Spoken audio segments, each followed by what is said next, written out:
de la relación del Estado con la juventud, porque desde ahí yo creo que estamos volviendo a lo fundamental. Este indicador que tomó Andrés Solimano respecto a que la inversión pública en educación es menor que lo que se le destina al ejército, está hablando básicamente de cuál es la construcción de esta relación. O sea, yo no creo que es aleatorio que los jóvenes chilenos estén saliendo a la calle, ni tampoco creo que en México esté mejor esto. Sin embargo, yo no tengo la medida de cuánto se destina aquí a lo del ejército, a la educación, sí.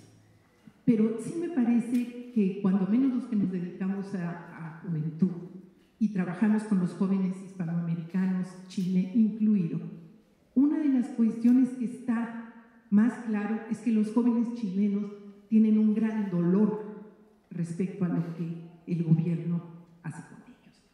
Y yo creo que en este indicador se ve lo fundamental. El Estado realmente no está poniendo atención en lo que significaría construir un futuro digno para las nuevas generaciones, y en cambio sí está mostrando, por lo menos en el caso de Chile, su voluntad de seguir siendo autoritario. Entonces yo creo que este mensaje es fundamental, y que, volviendo a lo fundamental, el neoliberalismo, eso es lo que nos ha dejado, un problema fuerte con las nuevas generaciones. Gracias. ¿Había otra pregunta ahí? Aun cuando al tratar de hacer la comparación entre México y Chile todavía nos queda un espacio de reflexión, como que la pregunta fundamental que motivó la presentación de Jaime quedó todavía en parte en el aire. Nos despeja bastante el camino el hecho de que algunas de las variables estilizadas tomadas en cuenta resultaron no explicativas de la diferencia, pero no hay suficiente fuerza en las explicativas. Creo que habría que poner más énfasis en la diferencia de régimen fiscal entre Chile y México, que esto es muy importante. El régimen fiscal de México es ridículo, ha sido ridículo hasta ahora, y no tiene capacidad para tomar una porción suficiente del excedente generado para canalizarlo a los factores determinantes del crecimiento, es decir, para recircular el excedente económico generado y orientarlo hacia los factores determinantes del crecimiento económico, uno de los cuales sabemos perfectamente que es la infraestructura básica productiva. México dejó de invertir en infraestructura básica productiva desde los años 80, con un pequeño momento ahí en los 90, a base de concesiones mal dadas a la inversión privada, que después hubo que rescatar y que se siguen medio pagando por ahí, ¿verdad? Pero el hecho es que el país dejó de invertir en infraestructura, y en los años recientes empezó a engañarse a sí mismo, incluyendo en la estadística de inversión en estructura la inversión en la industria petrolera, la inversión que la industria petrolera hace en sí misma. El hecho de que los dineros pasen por la tesorería de la Federación y luego regresen a Pemex no la convierte en inversión en infraestructura. El hecho es que el país dejó de invertir en infraestructura, prácticamente, y el sector privado constructor mexicano nunca ha sido muy espontáneo. Siempre ha seguido el liderazgo de inversión del sector público. Y si el sector público se retira, no hay inversión privada en infraestructura, sencillamente, como hemos experimentado. Y creo que ahí está uno de los factores fundamentales, que creo que habría que ponerle más énfasis. Gracias. Fernando Cortés. Bueno, llama la atención que en Chile no haya caído la desigualdad después, con la vuelta a la democracia. Tal vez uno podría no esperarlo en los dos primeros gobiernos, que fueron democristianos, pero hay dos gobiernos encabezados por el presidente socialista. ¿Cómo se podría explicar este hecho? ¿Cómo se podría explicar la persistencia de la desigualdad en un país que estaba creciendo a tasas relativamente espectaculares en América Latina.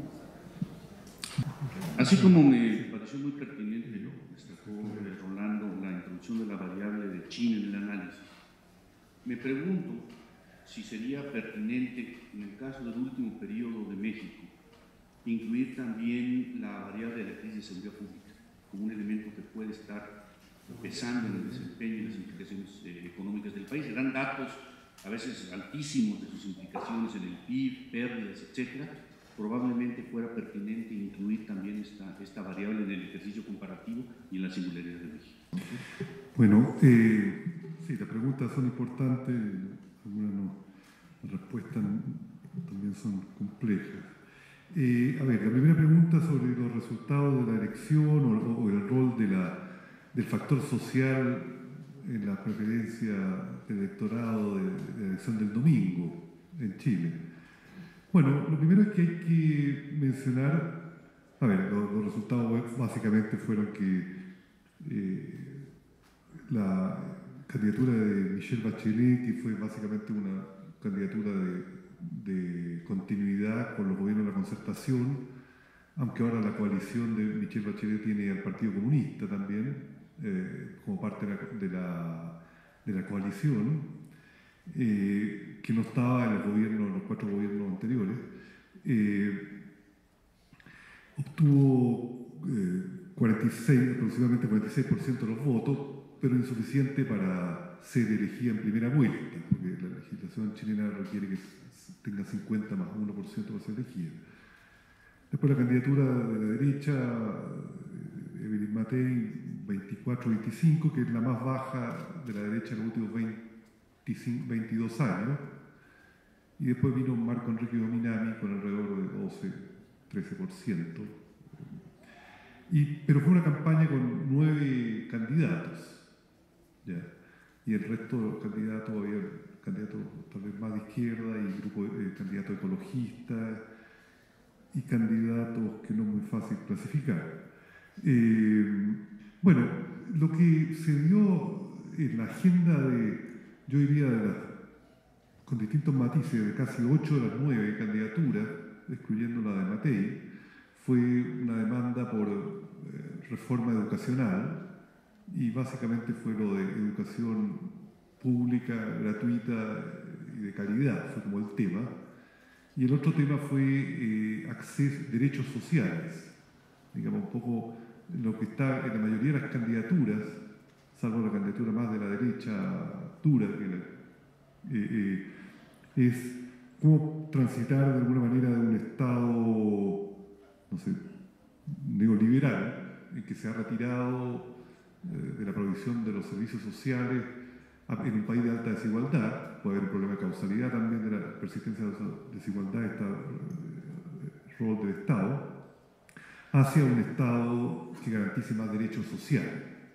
Yo creo que esa ha sido como la tónica de la gran mayoría de las candidaturas, ¿no es cierto?, de derechos sociales. Entonces, lo que se ve en el caso de Chile, un poco en la elección, es que la población dice un país que ya con un ingreso per cápita cercano a 20.000, está en la OECD, tiene indicadores muy positivos. Es hora de empezar a redistribuir un poco, digamos, porque este alto crecimiento se consiguió sin redistribución, sí con caída de la pobreza, pero no con redistribución de los poderes relativos de ingreso, riqueza de los distintos grupos de la población. Y también el hecho de los derechos sociales, eso ha estado permeando muy fuerte las candidaturas presidenciales. No tanto el tema de la pobreza en sí mismo, que siempre estuvo, pero diría eso. Sobre la relación Estado-juventud y el porcentaje de gasto militar versus gasto en educación, no, todavía el gasto en educación sigue siendo un poquitito más arriba que el gasto militar en Chile, pero igual el gasto militar es de los más altos de América Latina después de Cuba y Venezuela. Más alto que el de Argentina, a pesar de que Argentina es un país más grande que Chile, y lejos más alto que el de nuestros otros 2 vecinos, Perú y Bolivia. No, efectivamente, yo creo que parte de la bonanza económica ha sido conseguir pagando un precio que no se paga, no se nota de inmediato, o ya se está empezando a notar, pero que viene en el futuro, que es postergación de satisfacción de necesidades sociales. Digamos, hay una especie de deuda social que está presente, digamos, que en algún momento va a haber que pagarla. Entonces, eso donde ha resultado ser más evidente es en la educación, y de ahí la reacción muy fuerte del movimiento estudiantil. Yo creo que una de las deudas sociales grandes es que, como la educación es tan cara en términos relativos, un estudio del Banco Mundial y de la OECD pusieron de que Chile tenía, dentro de los países de la OECD, sobre incluso Estados Unidos, el porcentaje más alto del gasto educacional para las familias, que alrededor del 28% del presupuesto familiar se gasta en educación, y hay muchos países europeos que eso es 4, 3, 2%, Estados Unidos más cercano a 20, 21%. ¿Cómo se ha ido cuadrando, entre comillas, el problema? Porque en Chile, hablando en pesos chilenos, pero de dólares, el 80% de las familias gana menos de $1.200 al mes, pero el costo de la matrícula que paga la familia en promedio es cercano a $600, $700. Es con endeudamiento estudiantil. Entonces el problema de la deuda estudiantil es muy serio, que es el mismo problema que tiene Estados Unidos. Estados Unidos tiene el problema del student loan, que es una bomba de tiempo, que yo creo que también Chile tiene esa bomba de tiempo, digamos, del crédito estudiantil. Este año el gobierno de Piñera bajó las tasas de interés, bajó de 6% a 2%, para evitar que crezca mucho el endeudamiento estudiantil, pero igual yo no sé cómo los estudiantes a los 25 años van a tener una deuda estudiantil, después van a entrar al mercado del trabajo, se van a casar, van a querer casarse, van a ir a un crédito hipotecario, van a agregar a la deuda estudiantil la deuda hipotecaria y van a quedar hipotecados ellos por muchos años. Entonces, yo creo que el problema de la deuda de la deuda estudiantil es uno de los grandes problemas que hay ahora, y la juventud ha sido la más sensible a esto, además de una crítica general a la privatización del sistema educacional, privatización de sectores sociales y la desnacionalización de la economía de los recursos naturales, ha sido como básicamente la agenda del movimiento estudiantil, y que se ha unido a movimientos ambientalistas y regionalistas, como son los tres principales movimientos sociales que han emergido en los últimos años. Bueno, la pregunta de Fernando de por qué la desigualdad ha persistido en democracia en Chile es una pregunta bastante de fondo. Bueno, yo creo que en parte la coalición, la concertación, que fue la coalición que administró la transición a la democracia en Chile, en gran medida abandonó el objetivo redistributivo como prioridad de su agenda de gobierno. Se concentró en la reducción de la pobreza y en mejorar un poco los recursos que tenía los ministerios de Educación, Salud, hacer una mini reforma previsional, pero no quiso alterar factores estructurales de la distribución de la riqueza y de la renta en Chile. Y al contrario, fue muy, generoso en permitir una gran concentración de los mercados en conglomerados económicos. ¿No es cierto? Yo creo que la concentración de la riqueza en Chile, hoy día la riqueza está más concentrada que a fines de la década de los 60, cuando salió Allende. Otra escala de economía, porque era una economía mucho más pequeña la de Chile en esa época que la escala de la economía chilena hoy día, porque hoy día son 17,5 millones de habitantes con un PIB per cápita que sale de 20.000, y en esa época era un país de unos 8 o 9 millones de habitantes con un per cápita de 3.000. Entonces, un tamaño muy distinto, pero la concentración en términos de conglomerado económico, aunque aquí faltan estudios empíricos más detallados, pero los números muestran que la concentración tal vez hoy día es más alta de riqueza. Y entonces yo creo que los gobiernos post-Pinochet, post-dictadura, estuvieron muy influidos por el consenso de Washington, en su política económica y sociales y con poca sensibilidad al problema de la distribución del ingreso, aunque sí un poco el problema social, el problema de la pobreza. Otras cosas que mantienen la desigualdad muy alta en Chile es el poder de negociación muy desigual entre trabajo y capital. Los porcentajes de sindicalización son 8%, y las centrales sindicales están muy disminuidas. La Central Única de Trabajadores, que históricamente en Chile fue un movimiento importante de trabajadores, hoy día ha recuperado un poco el protagonismo, pero dentro de una situación de pobreza de recursos y falta de participación del sistema político muy seria.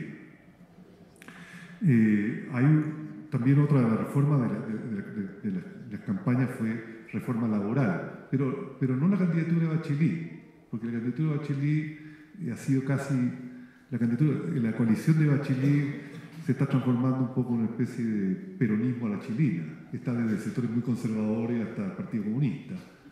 Digamos, hay desde la derecha peronista hasta la izquierda peronista, históricamente hubo en Chile que se llama la nueva mayoría, va desde grupos muy cercanos a los grupos económicos y muy neoliberales, la tecnocracia, hasta Partido Comunista, que en Chile es muy socialdemócrata, tampoco muy radical. Pero entonces cambió eso. Pero el poder de negociación capital-trabajo no se alteró con la vuelta a la democracia. El sistema impositivo, como lo mencionaba Juan Carlos, el Gini antes de impuestos y el Gini después de impuestos en Chile es casi igual. O sea, la política tributaria chilena es casi neutral. No es progresiva, que lo debiera ser para un país con un índice de desigualdad tan alto. El poder de negociación sindical, el problema de la concentración de la riqueza al dejar que los mercados se concentraran sin regulación, contribuyó.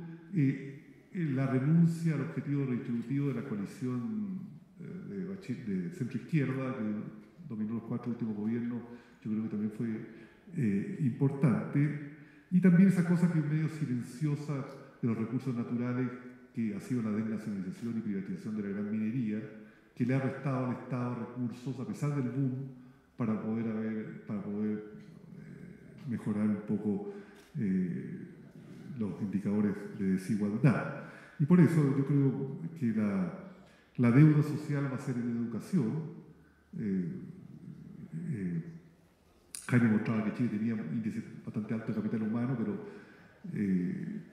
hay una encuesta que muestra que 45% de las personas encuestadas en una muestra muy grande a nivel nacional no entiende lo que lee en Chile. No sé cuál será el porcentaje en México. Pero digamos hay déficits educacionales muy serios. Está el problema del endeudamiento estudiantil, está el problema de que el crecimiento ha sido muy basado en recursos naturales que el día de mañana pueden ser agotables, que es una deuda. Y está la cosa detrás un poco de que el sector defensa le está consumiendo recursos al sector social, pero es un tema también invisibilizado. Una de las candidaturas